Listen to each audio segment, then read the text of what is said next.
likai tafuzu bilhuda. Ta'allam likai tafuzu bilhuda, jifundishe ili uweze kuongoka. Sio la kwanza, hii sio nia ya kwanza, hii haipo. Hii ni mkamilisho wa beti. Faltaqsidu arba'atan la dabtida. Ta'allam likai tafuzu bilhuda, jifundishe wewe talibu ilmu, usiache jambo la kusoma, jifundishe ili uweze kufaulu, upate mwongozo. Nia ya kwanza nasema awwaluha al-khuruju min dhalali. Hiyo sasa ndio nia ya kwanza, awwaluha al-khuruju min dhalali. Na haya nitakuja kuulizeni humu wote wanafunzi, tutakuuliza nia 4 ambazo unatakikana uwe nazo kwa kutafuta ilmu mwanzoni tu. Awwaluha al-khuruju min ad-dhalali, min dhalali. Nia kwanza, weka nia ya kutoka kwenye upotevu. Kama mimi ninasoma ili niachane na upotevu, ninasoma niachane na kukosea. Awwaluha al-khuruju min dhalali. Wao dhalala. Mtume sallallahu alaihi wasallam anambia Allah subhanahu wa ta'ala, huwa alladhi ba'atha fil ummiyina rasulan minhum yatlu alaihim ayati wa yuzakkihim wa yuallimuhum alkitaba wal hikma. Alafu wa in kanu min qablu nini la fi dhalalin mubin. Mtume kaja kuwatoa watu kwenye upotevu na kuwaletea sunna, kuwaletea Qur'ani. Walikuwa kabla ya kuja mtume fi dhalalin mubin, walikuwa kwenye upotevu uliokuwa wazi. Wewe hapo una mambo uliyafanya, mimi hapa nina mambo niliyafanya kablu, lakini ilikuwa ni jahil, dhalala. Yawezekana kuna mambo ya kishirikina kabisa, mambo mengine ya kutambika, mambo ya kuroga, ya uchawi na vingine. Yawezekana mtu aliyafanya haya, fanaudhu billahi min dhalik, lakini ilikuwa ni dhalala, kwenye upotevu.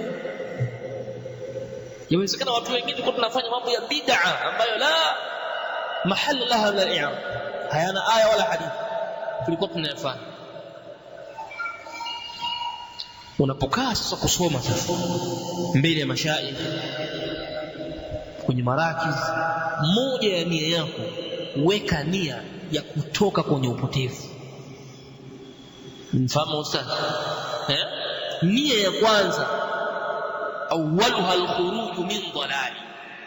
Unapokaa unasoma wewe, mimi nilikuwa mpotevu bwana, nilikuwa navuta masigara, mimi nilikuwa ni mzinifu, mimi nilikuwa ni mwizi, kijana ambaye nilikuwa na tabia ovyo kabisa, nisiyekuwa na hadhi yoyote kwenye ardhi, bali nilikuwa ni mtu ninayeshindwa vibaya kwa tabia zangu. Sasa leo Allah kanijalia nimekaa darasani, hebu niachane na hizi tabia, niondokane na ule upotevu, niingie katika mwongozo. Nia ya kwanza itakusaidia kwenye kuwa na nia iliyokuwa safi. Wathani naf'u khalqi dhil jalali. Wathani naf'u khalqi dhil jalali. Nia ya pili, kuwanufaisha viumbe wa Allah subhanahu wa ta'ala. Naf'u khalqi dhil jalali. Nasoma mimi baada ya kuwa nimetoka katika upotevu, nilikuwa sijui hili, nimejua halali, nimejua haramu, nimejua makruhu, nimejua mubaha, nimejua mustahabu, nimejua vyote hivi. Nimejua hii ni sunna, hii ni bid'a, hii ni kufuru, hii ni shirk, nimejua hii ni sunna kadha. Sasa hivi nia yangu pia baada ya hivyo, naf'u khalqi dhil jalali, kuwanufaisha viumbe wa Allah. Na sisi sote tunafahamu ndugu zangu ya kwamba Mtume sallallahu alaihi wasallam baada ya yeye kuambiwa iqra bismi rabbikal ladhi khalaq khalaqal insana min 'alaq iqra wa rabbukal akram alladhi 'allama bil qalam 'allama al insana ma lam ya'lam. Aya hizi 5 zilipoteremka, nubbi'a biha, alikuwa ni nabii kwa hizi aya. Mtume kawa nabii kwa kuteremshwa hizi aya 5. Thumma ba'da dhalik, kisha baada ya hapo Allah subhanahu wa ta'ala alimteremshia sura zi aya nyingine, akamwambia ya ayyuhal muddaththir, ewe uliyejifunika na shuka gubigubi, qum fa'andhir, simama na uwaonye, simama na uonye. Wa rabbaka fakabbir, na umkabbiri, umtukuze Mola wako, mpaka mwisho wa aya. Aya hizi ziliteremka mtume fa asbaha rasulan, akawa ni mtume ambaye anakwenda kuwaonya wengine. Lakini pia Allah subhanahu alimwambia wa andhir ashirataka alaqrabin, anza kuwaonya ndugu zako wa karibu, waelekeze ndugu zako wa karibu, watoe kwenye dhalala ndugu zako wa karibu, waokoe kwenye maasi na waovu ndugu zako wa karibu. Ashakuwa na ilmu, iqra bismi rabbika alladhi khalaq, kilichofuatia nini? Kuwaonya ndugu zake. Akaambiwa aanze na ndugu zake wa karibu. Na ndio maana aliposimama kwenye mlima akanamwambia, anaita yale makabila mbalimbali, enyi kabila fulani, enyi kabila fulani, la ughni ankum min Allah shay'a, siwezi kukusaidieni chochote kwa Allah subhanahu, siwezi. La ughni ankum min Allah shay'a, mpaka binti yake Fatima anamwambia, mimi siwezi kukusaidia chochote mbele ya Allah subhanahu wa ta'ala, akiwataka wote wamwelekee nani? Allah subhanahu wa ta'ala, wajielekeze kwa Mola wao.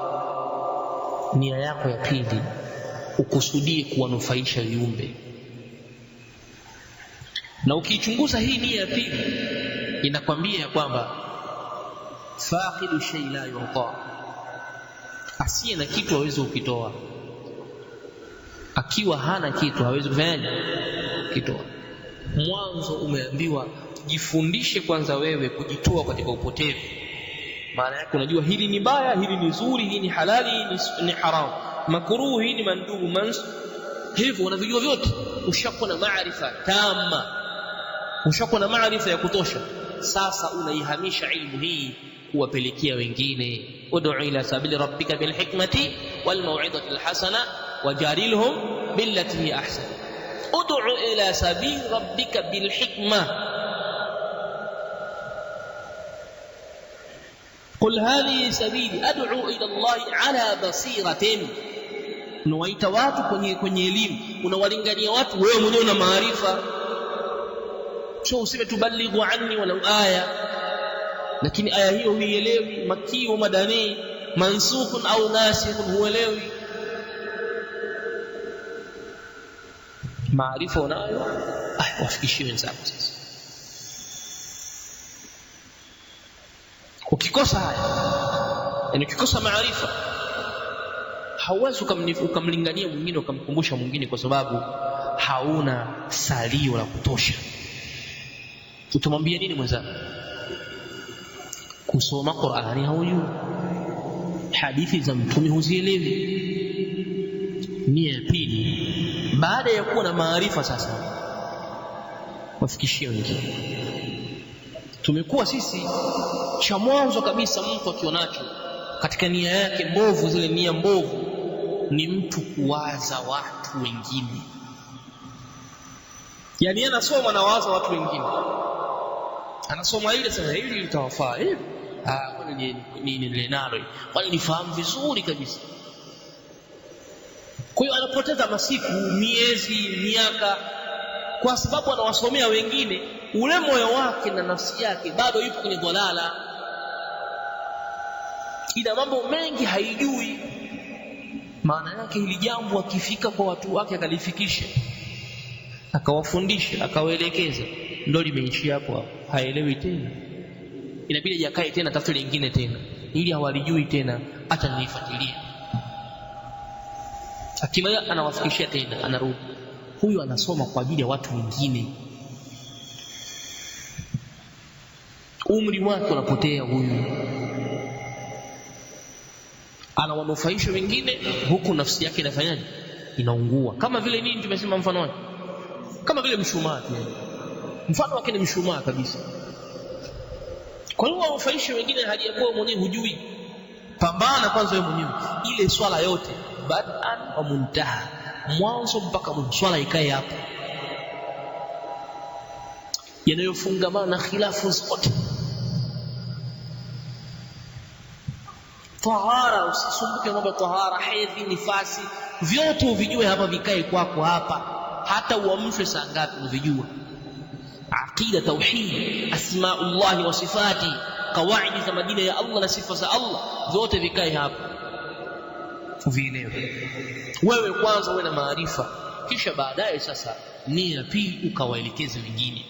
Sio usome kwa sababu ya mama yangu unajua na mambo mengi haelewi, kwa hiyo inabidi nisome hapa nimpambanie nimuelekeze. Kwanza wewe jua, wewe jielekeze kwanza, wewe ufahamu.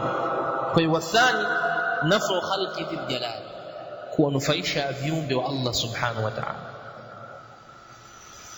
Kama nilivyosema, Qur'an imebainisha, Mtume sallallahu alaihi wasallam aliwaonya watu, na ndio maana katika sifa yake Mtume sallallahu alaihi wasallam ameambiwa na Allah, ya ayuhan nabiy inna arsalnaka shahidan wa mubashiran wa nadhira, alafu wa da'iyan ila Allah bi'idhnihi, alafu nini, wasirajan munira. Mtume sallallahu alaihi wasallam ni taa yenye kutoa nuru, sio nuru kama eti useme ni tochi. Mtume sio tochi, usielewe eti mtume ni sirajan munira, ni taa yenye kutoa nuru. Anatoa elimu. Ile elimu ishakaa kwenye nafsi yake yeye mwenyewe, ishamuongoza kwanza yeye, halafu inakwenda kuwapa nuru wengine. Ndio maana mtume ni sirajan munira, anafuta ujinga kwa watu sallallahu alaihi wasallam. Mnafahamu ustadhi? Mtume ni sirajan munira. Huwezi kana kuwalingania watu aliyokuwa ni jahil, haujui mudhafu na mudhafu ilayhi, haujui albalagha, usijui kama hii ni tashbihi gani, hii imetumika hapa ni kwa sababu gani, neno hili kwa lugha ya Kiarabu lina maana gani. Wewe wachukua mambo sathia tu juu peke yake. La, kaa kwanza chini, yafuatilie mambo, yasome kwa utaratibu wake. Vitabu vimetungwa na fani zimetungwa kwa utaratibu ili uweze kuidhibiti elimu vizuri. Usikurupuke tu basi unaamua tu usome, unasoma tu. Mambo yanakwenda bitadarruji. Nia ya pili muhimu sana, na nia ya pili hii inazalikana baada ya kupatikana nia ni ya kwanza. Una maarifa, njoo afikishie sawa sana. Sina hawa matablighi hapa tunawasikia na wengineo na walingania watu, lakini hana maarifa yeye. Yeye anasema tubalighu anni walau aya unaijua. Tukikuuliza ayuha tablighi, uliyesimama umetolewa kwenye makorokoro huko, mavurugu umetolewa huko kwenye mfuko, umeletwa msikitini dhuhuri, alasiri umepanda mimbar, waislamu wamekaa na kuambia mambo unayowaambia, unajua maana ya aya? Unasijua ayati kweli wewe? Hatukwambii ukusanye elimu yote, lakini maarifa ambayo yanakutosha kusimama. Jambo la tatu, thalithuha al-ihya'u lil-ulumi. Nia ya tatu, ninasoma kwa ajili ya kuhuisha elimu ihuike, yani kuipandisha elimu, watu wawe na maarifa ya vitu. Ihya'u lil-ulumi, kuhuisha elimu. Yani maana yake jamii ilikuwa imekufa, haina mpango na elimu hata kabisa. Walikuwa watu wataki kusoma kabisa, jamii haitaki kusoma. Kwa hiyo wewe unapoenda kusoma maana yake unakwenda kuhuisha, kukifufua kile ambacho kimekufa. Ihya'u lil-ulum. Na kwenye hapa pia msingi huu ni mzuri sana, sababu man sanna fil islami sunnatan hasana, yeyote atakayeanzisha au atakayehuisha kitu ambacho ni kizuri, watu wakakitenda, atakuwa na ujira wake vile vile. Kwa hiyo nasoma ni kwa sababu ya kuondosha ujinga kwanza kwangu mimi. 2, nasoma kwa ajili ya kwenda kuwafundisha wengine. 3, ninasoma kwa lengo la kuinyanyua na kuifufua elimu kwenye jamii. Takupa mfano baadhi ya mambo mepesi. Kuna mambo kwa jamii hii yalikuwa ni mambo ambayo ni mulghat, hayajulikani. Na kama yalikuwa yanajulikana, basi yanajulikana na watu wachache sana. Nazungumzia kwenye miaka yetu sisi, tusizungumzie miaka ya wengine katika watu wazima. Lakini watu waliposoma wagalita kwenye jamii ikayapokea kwa sura chanya ngumu tofauti.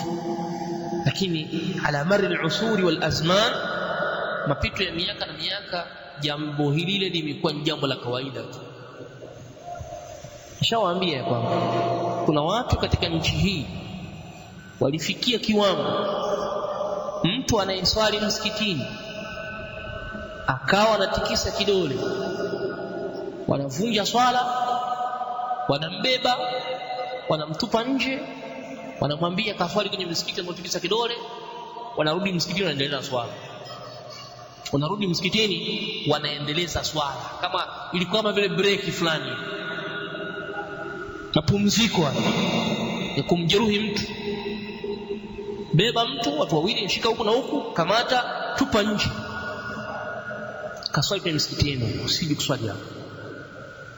Leo hii kaifa alhal, mambo yamekwenda, unaswali msikiti wote unataka wewe, tikisa unataka kutikisa, unakuwa ni rai yako hiyo, fanya unapotaka.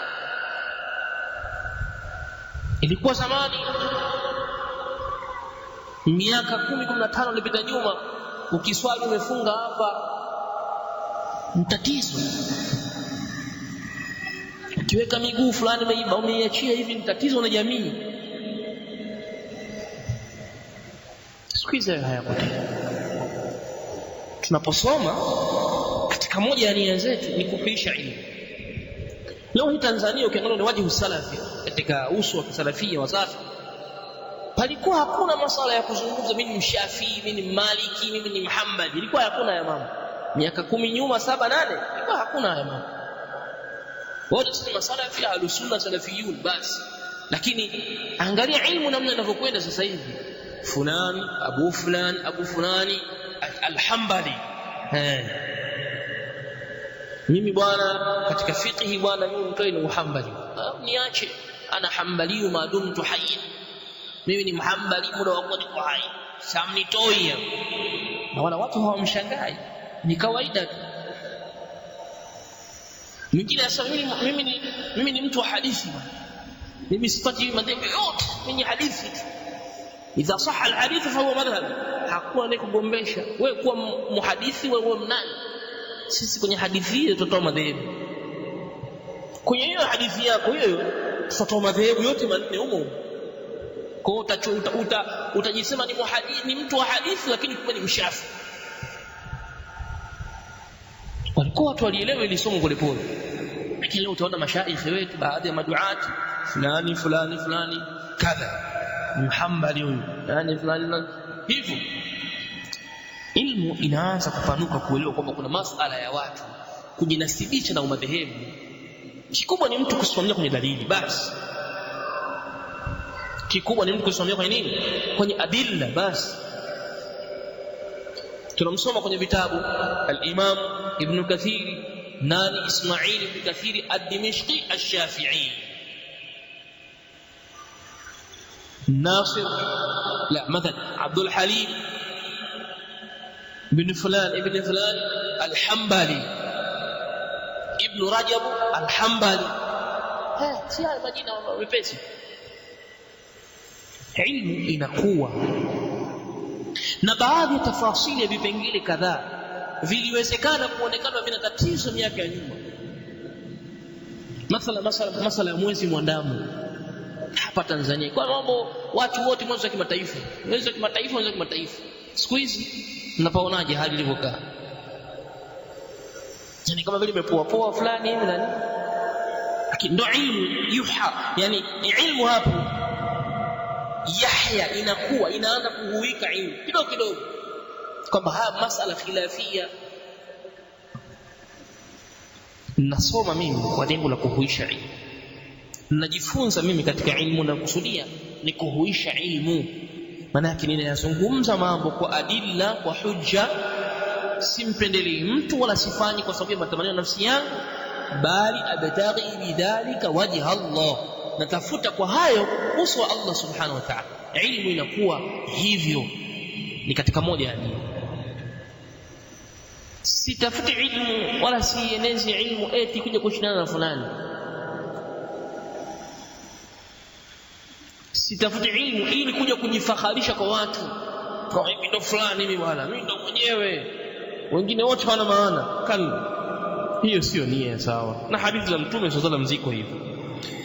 Lakini nia ya tano na ya nne, warabi'u al-amal bil ma'lumi. Hii ndio nia ya nne ya mwisho kabisa. Warabi'u al-amalu bil ma'lumi, kufanyia kazi elimu. Ninajifunza ili nifanyie kazi. Ndio maana Ali ibn Abi Talib anasemaje, al-ilmu yahtifu bil amali, yani elimu inawasiliana na matendo. Ni qarinani, ni marafiki wawili wameshikamana hivi, hawaachani. Hata Imam Ahmad ibn Hanbal alikuwa anasema ya kwamba nilisoma hadithi ya hijama, ya mtu kufanya hijama, kwamba Mtume sallallahu alaihi wasallam alimpa dinari aliyemfanyia hijama. Imam Ahmad anasema, na mimi nilipofanya hijama nilimpa dinari aliyenifanyia hijama. Alifanyia kazi kila ambacho akisoma. Kafundishwa adhkari za asubuhi akazihifadhi, akawa anazifanyia kazi ya asubuhi, anazisoma, jioni anazisoma tena. Hivyo za asubuhi na jioni, za asubuhi na jioni vile vile adhkari. Nyiradi za kwenye sala, ukirukuu semaje subhana rabbiyal azim, subhana rabbil azim. Ukawa kwenye rukuu zako na wewe pia unasema subhana rabbiyal azim, subhana rabbiyal azim. Kila unachojifunza katika khairi kwa dalili kifanyie kazi. Ninasoma ili nifanyie kazi ninachosomeshwa. Ninasoma ili nifanyie kazi kile ambacho nimeambiwa, kwa sababu ni maneno ya Allah na ni maneno ya Mtume sallallahu alayhi wasallam. Haya mambo manne katika mambo ambayo yanaifanya nia ya mtu kuwa ni njema. Nia hizi nne zikikosekana, tayari mtu huyo anaingia kwenye makusudio mabaya, nia yake inachefuka. Chukulia mfano, mtu anakotokea yeye mkoani kwake huko kuna mashekhe mbalimbali, maduati wa salafia wako wengi, maduati ahli sunna wako wengi. Akaangalia kwenye mji wake, akaja kugundua kwamba maduati wale wengi sana waliopo pale ni madhaifu sana kwenye somo au kwenye masomo kadhaa. Acha sasa mimi nikasome hizo fani hizo, waje wanitambue mimi nani, kwamba nikitajwa jambo fulani, likitajwa mfuateni fulani, mfuateni fulani, basi asikike, apate fahari mbele za watu, atajwe. Kashaharibu nia kusoma. Daa umruhu fi talabi almuhal, ameupoteza umri wake kwenye kutafuta kisichowezekana. Huwezi kupata elimu hapo, utahangaika bure kuingia. Katika vizuizi vya elimu vikubwa ni kuharibika kwa nia. Ukiwa hauna hizi nia nne, litaqsidu arba'atan ladabtida, kusudia hizi nia, zikikosekana hizi nia nne, ni lazima utadumbukia kwenye nia chafu. Ta'allam likay tafuzu bilhuda, awwaluha alkhuruju min dalali, wathani nafu khalqi dhil jalali, thalithuha alihya'u bil ma'lumi, warabi'u al'amal bil ma'lumi. Najifunza kwa wakati huu kalima ya leo ni kwamba moja ya vitu vinavyoharibu, vinavyomfanya mtu asitafute ilmu ni uharibifu wa nini? Nia. Ukishakuwa na nia chafu chafu tu, wakutaji wakuone. Wasikia mwanafunzi anasoma miaka 3-4, anakaa markazi, ana viporo vingi, lakini unamuona ana hamu ya kwenda kurudi kwao, ana hamu, yani hata kawaonyeshe malaka ya ibn al-halal. Una shida gani wewe? Kaa tulizana miaka 10, 15, 20, soma. Usiharakie kabisa hayo, jitoe kwenye upotevu kwanza wewe. zaka unaijua vizuri kwanza ustazi, haji unaijua vizuri, mlango wa haji unaujua, mlango wa biashara unaujua, faraidhi unaijua, mapengo kibao yamejaa kwenye mdomo wako, lakini bado na shauku wewe ya kutaka kujitokeza. Moja ya vitu vinavyoharibu elimu ya mtu kwamba kuitafuta. Jambo la pili na la mwisho katika mambo ambayo yanamzuia mtu kutafuta ilmu ni hubbu shuhrati wa hubbu tasadduri wa hubbu tasadduri. Nitaka hayo maneno machache sana, lakini ndio hivyo tena, wal kalamu dhu shujun, maneno yajivuta yenyewe kwa yenyewe, sikutaka hayo marefu sana. Na kumsomea beti za 400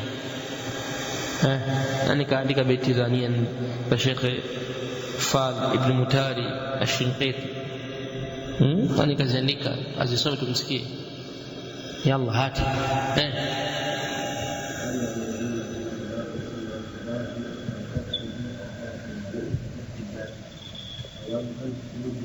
بيتنا أنت فلتقصد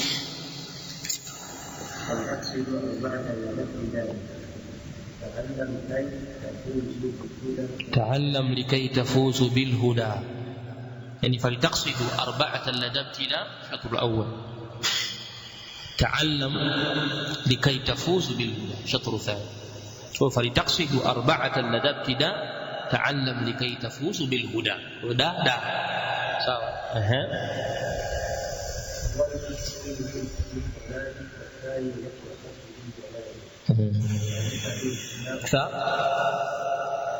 ثالثها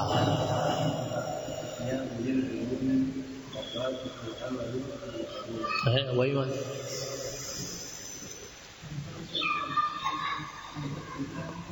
فده ابتداء.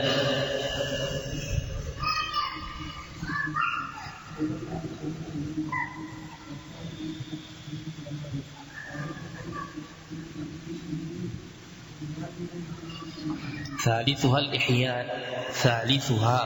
الإحياء للعلوم، والرابع العمل بالمعلوم. nia 4 hizo mashe, nia 4 hizo zichukue za kusaidia. Fahamu jamani, 4 tu hizo ujiangalie, mimi nipo wapi, ninasoma kwa ajili ya nini, nionekane, hitaji, au na mimi katika wale watu tupo kwenye mkumbo wa kusoma hata tujielewe, tupo tu basi, muda kumekucha, kumeamka, tumelala, tumekula, basi uko wapi? Ukijikuta hauna nia yoyote, jipange kuchukua nia moja katika hizi. Anza kwanza, mimi ni katika watu wasiojua, mimi sijui, weka hivyo, mimi sijui swala, sijui somo, sijui zaka, sijui hija, sijui biashara, sijui mambo ya qadha, mimi sijui nahwu, sijui sarfu, sijui tarikhi, sijui musalahul hadith, yani na makorokoro kibao sijui. Jiwekee hilo neno, mimi sijui Qur'an, yenyewe sijui. Ukijiwekea hivyo utaanza kuona mabadiliko kidogo kwamba mimi sasa natakiwa nianze kujua sasa. Unaanza kukusudia kujitoa kwenye ujinga, kwa sababu mbaya ni kujifanya unajua kumbe nini, kumbe hujui. Hiyo ni mbaya sana. Wajitia na majua makubwa, wewe ni sio. Yaani kujiangalia hivi kama vile unawashinda watu wote, kumbe wewe ndo mtu ambaye hujielewi kabisa kuliko watu wote. Nia hizi. Kwa hiyo tumebakisha jambo moja ambalo ndio kulizungumza tena, ni hubbu shuhrati wa tasaddu. Hubbu tasadduri ni mtu kupenda umashuhuri na kupenda kujitokeza mbele. Ni katika vitu vinavyomfanya mtu asifikie malengo ya kusoma. Yaani shida yake ataka tu mashuhuri, shida yake tu mtu fulani maarufu sana, anajulikana kweli kweli, fanya kitu fulani lazima na yeye. Ndio yule bwana mmoja anasema kuna watu Allah kawaumba, ukimkia ndani ya chupa ukamfungia hivi, atalazimisha atoe kidole. Umemfunika hivi ataki kutoka, yani atapambana mpaka atu nipo. Kwenye watu wengi hivi lazima afanye kituko tu kimoja mjue yupo. Hubu ashura, mtu kupenda mashuhuri. Watasaddu, kujitokeza. Kujitokeza maana yake nini? Maana yake mtu anataka ajipeleke mbele fulani. Farham nafsi, ione huruma nafsi yako kwanza. Ihurumie nafsi yako kwanza, nafsi yako ione huruma. Kuna mengi ambayo yanahitaji uyajue kwanza. Kwa hiyo inshallah, kwa muda naona ndio ushatupa mkono, tubakishe hivi. Tulizungumza polepole, lakini katika mambo yanayo iharibu elimu ya mtu asisome ni mtu kuanza kwenye safari yake elimu anataka awe mtu mashuhuri. Tukimtazama hivi kama superstar kabisa, kani superstar kabisa, Yanga au Simba, yani mwanzo tafuta kwake elimu, ushamjua huyo ni boss tayari. Mwanzo tu usema ujamaa huyu tayari. Usijiweke hivyo. Takuja kuona baadhi ya matendo ya masalaf hawapendi kabisa kuonekana kwa watu. Yaani kuonekana maana yake pale panapokuwa pana haja ya kuonekana wa watu, pale ndio wao wanapakimbia. Usisikike hata neno lao tu hata mmoja wataki. Kwanza nazungumza nafsi zao kwa wadikezi walionao wali watatu, takfihim, inatosha. Familia zao, ndugu zao, tosha. Akida adhuhur, washindani na mashia wakubwa huko, la sio la kwao hilo. Hadi tunazungumza tukiwa sisi wenye kusema ndio mwanzo, tutakikana tuyatoe hayo yakiwemo na kumuomba Allah subhanahu atubadilishe, atutolee hizo nia chafu na atuwekee nia zilizokuwa njema. Na vile vile wasikilizaji, haya yanayozungumza sio maneno yanamuhusu fulani na allani, yanawahusu watu wote, awe mkubwa, awe shehe, awe alim, awe talib, awe tuwailibu ilmin, awe imamu, awe maamuma, yanamuhusu hayo. Katika moja ya vitu vinavyoizuia safari ya kutafuta ilmu ni kupenda umashuhuri na kujitokeza. Utamuona mtu huyo mwenye tabia njema sana. Yaani wewe ukijiona tu kwamba uko busy na ilmu, lazima tabia zako zitakuwa nzuri. Na hautamuona mwanafunzi huyo ni mtu mwenye kufakharisha, mwenye kujinyanyua, mwenye kujikweza, kwa sababu ashaona mbele ana kazi ndefu. Huwa napenda kuambia ilmu ya lugha tu peke yake, elimu ya lugha peke yake ndani yake ina tanzu, ina fani 12. Lugha tu, kisikia lugha peke yake 12. Wewe katika hizo 12 kaleka moja tu, kale kaba kusema kalqiraa wal kitaba hujamaliza.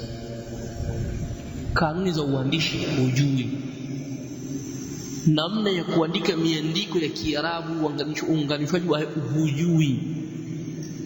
Cha kujitokeza mbele za watu ni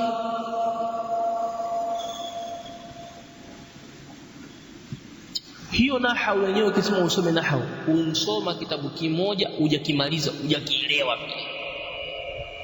Ni balai. Umesoma umemaliza, hujaelewa. Na kitabu ni hicho umesoma. Labda tuseme umesoma al-Amriti. Sharh Amriti jai kusoma tabu. Hiyo Amriti wenyewe hujaielewa. Umesoma biti zake zote 400 na ngapi, si 600.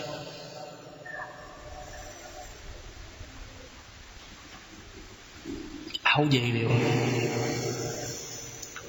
11 zilizobakia hizo elimu za lugha na mwachia nani? Hizo 11 zilizobakia unamwachia nani?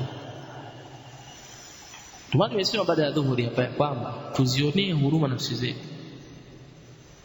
Tuzionee huruma nafsi zetu. Kila mmoja kwa nafsi yake ionee huruma. Majukumu ulionayo wewe kwenye kusoma ni makubwa sana. Kisi wenyewe na familia hapa, yani ni vurugu. Haya, wewe ulikuwa na faragha nzuri na wakati wako mzuri. Hauulizwi cha mboga, hauulizwi cha umeme, hauulizwi cha maji, hauulizwi cha ada wala nini.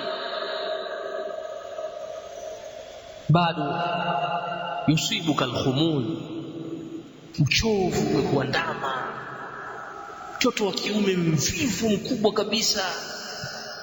Kijana wa kiume lege umejiishia, huna hata uwezo wa kuamka usiku kusoma Qur'ani masaa 3. Huna uwezo huo. Wewe ni nani utakayekuja kutusaidia kesho? Ni nani wewe? Wewe tunakutengeneza mtu namna gani? Hii jamii itarajie kumpata mtu wa sampuli yako wa vipi? Yani hayo kijijini kwenu huko au mjini kwenu huko au mtaani kwenu huko, mtaa utarajie kupata mtu wa namna gani ambaye yupo uwanjani sasa hivi katawaliwa na uvivu? Swala tu zenyewe kabli na baadia, qiyamul layl mtihani, witri mtihani. Kwa ni mtu unategemea kesho utakuwa mtu namna gani? Ndio maana nimesoma kauli hapa yani Mutabari, talabna al-ilma li ghairi. Haya leo kwa haya ni nia chafu. Bana mimi kuna mpango nasubiria hapa, nikishakamilisha kuna hela nataka nikaitafute kwanza hapo nitaje kusoma. Ushakuwa na nia nyingine mbovu. Wewe unakania kingine, ni ubora ukatafute hiyo hela yako unapoitaka wewe. Usifanye kuwa hapa ni kituo cha kupumzikia. Unapoteza umri wako. Kuna amali zingine za khairi nyingi sana zipo huko mtaani. Amali ya kumlea baba yako, kumlea mama yako, wadogo zako, watafutia pesa ukawalisha, amali ya khairi, bora kafanya hiyo. Lakini kama umeamua ukae, badilisha nia polepole, kwa sababu elimu haikubali mtu kusoma kwa ajili ya kitu kingine. Elimu inataka usome kwa ajili ya Allah, ndio utaanza kuona manufaa. Alafu angalia sasa, tukisoma maneno ya Imam Zuhri mengine anasema, kadri unavyotoa juhudi kutafuta ilmu, ndio elimu inakupa kachembe. Chukua kwako. Huko kwenye kizungu ukisoma sana kwa mambo yanakuwa mengi, unajua mengi tufiki. Ni degree la kwanza, sio degree la nyingine, makorokoro gani? Sasa huko kwenye dini vile unavyoendelea kusoma, unavyotoa juhudi sana, yani ile elimu ile ndio unapewa katone. Chukua yako. Unapambana. Kingine yako hapo. Na yule ambaye atakayetafuta elimu kwa mkupuo zote zichukue, zote zinamkimbia. Tofauti elimu ya dini na elimu nyingine. Huko tunasikia kwenye masomo yenu ya kizungu kuna kitu kinaitwa, masomo yanaitwa